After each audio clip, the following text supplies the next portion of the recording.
आप सभी, हमें आशा है कि आप सभी पूर्ण रूप से स्वस्थ होंगे और जो भी आपको ऑनलाइन के माध्यम से पढ़ाया जा रहा है उसे आप बहुत अच्छे तरीके से पढ़ रहे होंगे और समझ रहे होंगे। तो बच्चों, आज मैं आपके विषय अध्यापक स्नेहिता श्रीवास्तव कक्षा 5 के बच्चों को पाठ 2 वर्ण विचार पढ़ाने जा रही हूँ। इसके पहले आपने भाषा पढ़ा। बच्चों, भाषा जो हम सीखते हैं, पहले हम बोलना सीखते हैं, पहले हम सुनते हैं, फिर उसके बाद हम बोलना सीखते हैं और उसके बाद हमें उसे लिखने की आवश्यकता पड़ती है। तो जिन वर्णों की सहायता से, जिन चिन्हों की सहायता से हम उन्हें लिखते हैं उन्हें वर्ण कहते हैं। आइए हम आपको वर्ण की परिभाषा बताते हैं। वर्ण भाषा में प्रयुक्त ध्वनि जिनके और खंड नहीं किए जा सकते उन्हें वर्ण या अक्षर कहते हैं। ठीक, वर्ण का मतलब होता है जो अक्षर हम लिखते हैं, अक्षर भी उसी को कहते हैं, वर्ण भी उसी को कहते हैं। तो वर्ण के टुकड़े नहीं हो सकते बच्चों, शब्द के टुकड़े हो सकते हैं, वाक्य के टुकड़े हो सकते हैं, लेकिन अक्षर यानी वर्ण के टुकड़े नहीं हो सकते हैं। तो ये तो आपने पढ़ा वर्ण के बारे में। अब हम आपको बताते हैं वर्णमाला। वर्णमाला किसी भाषा के वर्णों के व्यवस्थित समूह को वर्णमाला कहते हैं। वर्णमाला जो आप वर्ण अभी पढ़े तो उसी के समूह को वर्णमाला कहते हैं। जैसे का से ज्ञा तक के जितने भी अक्षर होते हैं वो वर्णमाला में आते हैं। उसके पहले स्वर जो होते हैं, स्वर भी वर्णमाला में आते हैं। स्वर यानी छोटा आ से लेके और ज्ञा तक के सारे अक्षर वर्णमाला में आते हैं। अब वर्णमाला को 2 भागों में बांटा जाता है। 2 भागों में बांटा जाता है, कौन कौन से? स्वर और व्यंजन। तो स्वर का मतलब होता है छोटा आ से ज्ञा तक के जितने अक्षर होते हैं वो स्वर होते हैं। लेकिन स्वर हम आपको बताते हैं, हिंदी वर्णमाला में स्वर 11 होते हैं। हिंदी वर्णमाला में स्वर कितने होते हैं? 11 स्वर 11 स्वर 11 होते हैं। स्वर 11 होते हैं। इनको हम ऐसे भी लिख सकते हैं 11 स्वर, यानी स्वर 11 होते हैं। कौन कौन से? छोटा, बड़ा, छोटी, बड़ी, छोटा ऊ, बड़ा ऊ और री। फिर इसके बाद है ए, आए, ओ, आओ। ये 11 होते हैं। कितने होते हैं? 11। अब इसके बाद आप कहेंगे कि अंक और आहा की मात्रा कहाँ गई? इनसे भी तो शब्द बनते हैं, शब्द भी बनते हैं, वाक्य भी बनते हैं। लेकिन बच्चों, ये अंक और आहा और एक चंद्र बिंदु होता है, उसको आयोग वाह कहते हैं। अब अंक, ये है अंक। अंक को अनुनासिक कहते हैं। अंक क्या कहते हैं? अनुस्वार। क्या कहते हैं? अनुस्वार। अंक को अनुस्वार कहते हैं,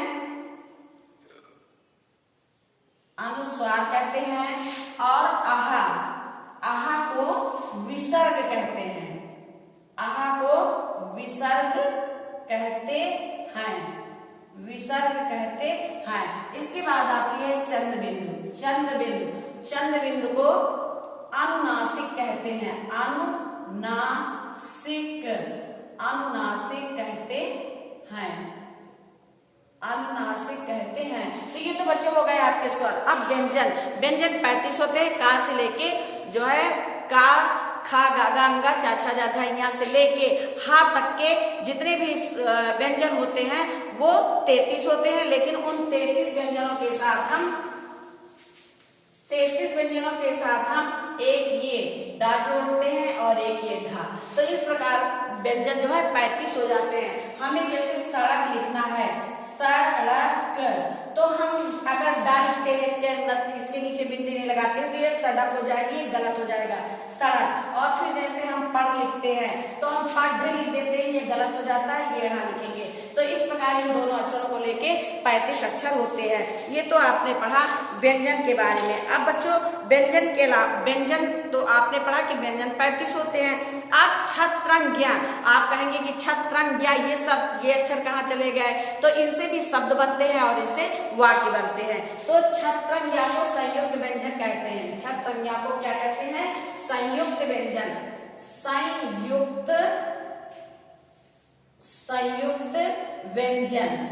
संयुक्त व्यंजन में छत्री आता है, त्रिशूल आता है, ज्ञा ज्ञानी और स्रा से श्रृंगार।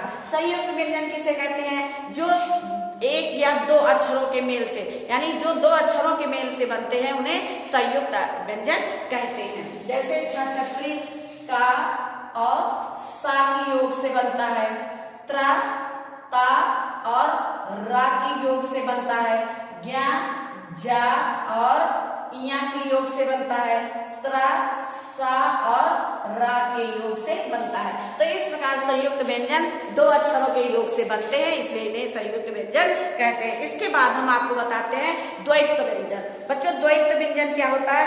जब एक जैसे शब्द दो बार आते हैं, किसी शब्द में एक अक्षर दो बार आता है तो उसे द्वैत व्यंजन कहते हैं। जैसे खट्टा, ये खट्टा, खट्टा लिखा है, यहाँ पे ये टा शब्द एक है लेकिन इसमें दो बार टा आया है, इसलिए ये द्वैत व्यंजन है। तो बच्चों आज आपने पढ़ा वर्ण विचार। वर्ण में आपने वर्णों के बारे में पढ़ा, फिर वर्णमाला के बारे में पढ़ा और उसके बाद आपने संयुक्त व्यंजन के बारे में पढ़ा और द्वैत व्यंजन के बारे में पढ़ा। हमें आशा है कि आपको वर्ण विचार नामक पाठ बहुत अच्छी प्रकार से समझ में आ गया होगा।